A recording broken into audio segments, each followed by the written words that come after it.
Olá, boa tarde. Mais uma aula, nossa quarta aula desta vez, né? E hoje nós vamos estudar sobre argumentos, certo? Argumentos são muito interessantes dentro da proposta do texto dissertativo argumentativo, né?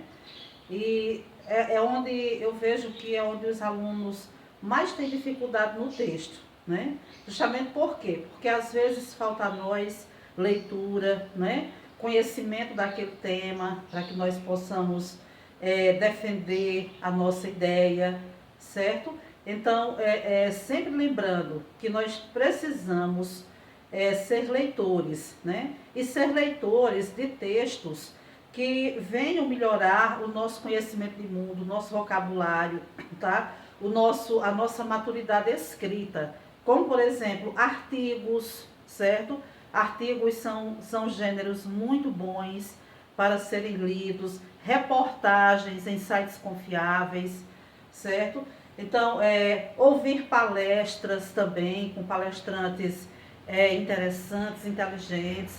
Então, todos esses gêneros, eles são muito bons para que vocês estejam lendo, né? Não só para adquirir a informação, mas também para adquirir a maturidade, o manejo com as palavras, né? Um vocabulário mais rico, certo?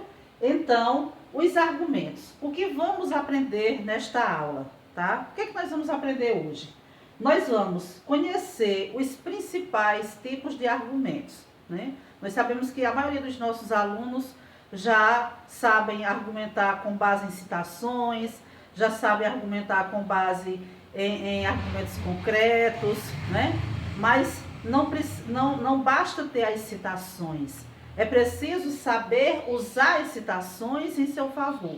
Não basta ter argumentos concretos, é preciso saber usar os argumentos concretos em seu favor, ok? Então, nós vamos compreender a importância dos argumentos e contra-argumentos na construção do texto dissertativo argumentativo, tá?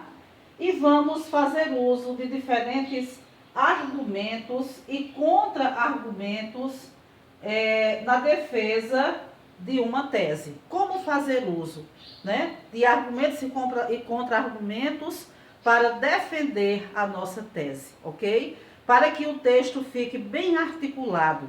Corrigindo as redações essa semana, eu percebi grandes dificuldades em muitos alunos, vamos dizer, a maioria dos alunos, tá? Em articular o seu parágrafo de desenvolvimento, né? Parágrafo de desenvolvimento com apenas uma parte, parágrafo de desenvolvimento sem tópico frasal, parágrafo de desenvolvimento sem conclusão, né? 7, 8 linhas escritas com apenas um ponto lá no final do parágrafo. Não, né? Não é assim que nós argumentamos dentro do parágrafo de desenvolvimento. Aí quando nós vamos ler esse parágrafo, nós vamos perceber que ele não está bem articulado do ponto de vista do uso dos argumentos e da articulação com outra área do conhecimento. Então vamos ver isso agora.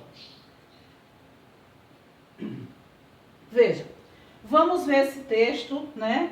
É um texto de Círio Pocente, tá? Que é um texto que vai falar sobre uma questão polêmica que são as variedades linguísticas. Nós sabemos que existe o preconceito linguístico, não é isso?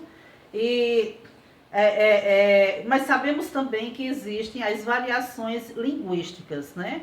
Fazem parte aí dos estudos da sociolinguística, e nós sabemos que não existe a linguagem certa ou a linguagem errada. Existem sim os lugares certos de usar determinadas linguagens, né? Por exemplo, no texto dissertativo argumentativo, não é o espaço certo de nós usarmos o coloquialismo. Então, o texto ele vai falar, ele vai defender essas variedades linguísticas, a importância dessas variações linguísticas. E vocês vão perceber durante esta leitura a tese que ele apresenta, certo? O argumento que ele apresenta e o contra-argumento que ele apresenta. Para a gente perceber como é realmente um parágrafo argumentativo, tá? Veja. Na ponta da língua, uma das características mais interessantes das línguas humanas é sua variedade dialetal. Vocês estão vendo que aqui nós já temos um posicionamento, que é o que nós chamamos de tese, certo? Tese. Ainda corrigi bastantes textos do tema a respeito de liberdade de expressão, faltando a tese. Olha a tese. Uma das características mais interessantes das línguas humanas é sua variedade dialetal, é sua variação linguística. Isso é o que o autor pensa, né? Efeito da variedade própria dos grupos que as falam. Ele diz que essa variedade dialetal é um efeito da variedade, né, dos grupos que as falam, porque nós temos vários grupos sociais e cada grupo social, né, tem o uso de sua variedade linguística. Então, a gente vai defender agora. Alguém pode dizer, não, já eu não acho interessante a gíria, né? Já eu não acho interessante o regionalismo. Então, ele vai defender, tá? Mas ele acha interessante. Basta conferir. Como é que ele vai defender? Basta conferir não só nas ruas, mas também na melhor literatura, né? Então, ele está fazendo o quê? Ele está apresentando um argumento para que ele mostrar que a língua, a diversidade, a variedade dialetal é interessante. Ele está dizendo que basta as pessoas irem conferir nas ruas, ver os diferentes jeitos de falar, né? Mas não só nas ruas, mas também na melhor literatura, né? Então, as literaturas, né? Nós temos aí livros de científicos com linguagem, livros com linguagem rebuscada, livros com linguagem culta, mas também temos livros de linguagem regionalista, né? O que dizer dos livros do Patativa do Assaré, né? Imagina um Patativa do Assaré numa linguagem culta. Então ele está dizendo, ele está argumentando, basta, para que você vá conferir isso, basta ir às ruas e também a literatura. Para muitos, no entanto, a variedade aparece como se fosse grave defeito, né? E aí ele começa a apresentar os contra-argumentos, certo? Que é quando nós mostramos diferente daquilo que nós pensamos. Isso não é um problema no texto, muito pelo contrário, isso é um recurso no texto. Quando nós estamos diante de um tema polêmico, que nós mostramos aquilo, né, que uma pessoa pensa diferente, nós estamos diante de um contra-argumento. Ele acha interessante, certo?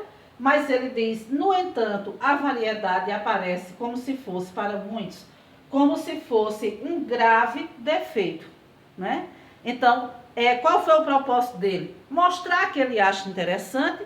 Tem outras pessoas que acham um grave defeito, mas ele vai querer convencer as pessoas de que a parte do pensamento dele é o melhor pensamento. Então ele diz, basta conferir não só nas ruas, mas também na melhor literatura, né?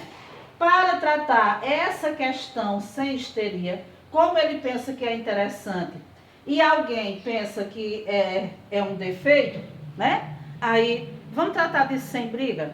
Para tratar essa questão sem histeria, a melhor saída será a conjugação do fim dos preconceitos.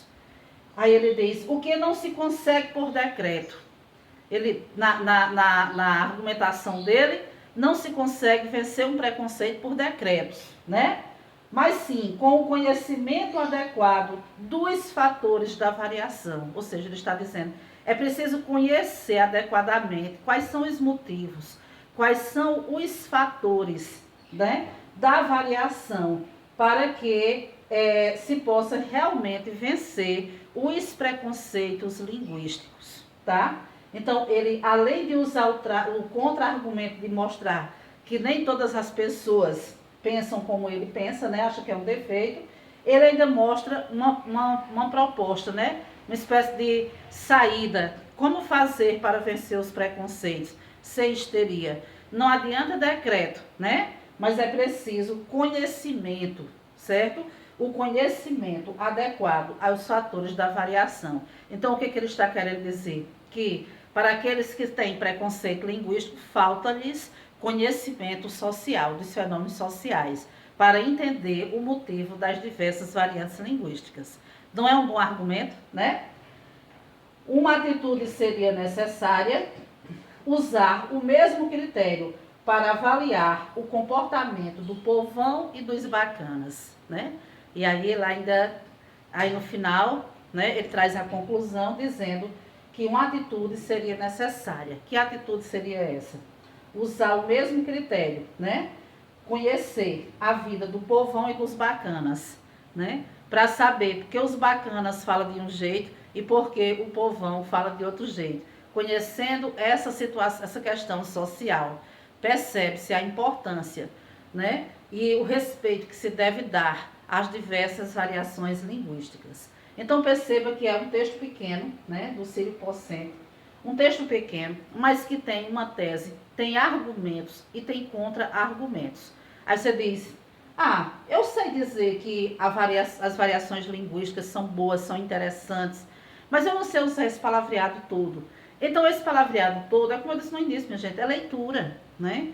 Nós não podemos, o aluno não pode se dar o direito, o candidato a uma vaga no Enem, de não fazer uma leitura toda semana, de não saber sobre educação, de não saber sobre saúde, de não saber sobre cidadania, de não saber sobre direitos humanos, né? De não saber sobre cultura, de não saber sobre desigualdades sociais, de não saber sobre preconceito, discriminação, né? De não saber sobre relações sociais, sobre sociedade.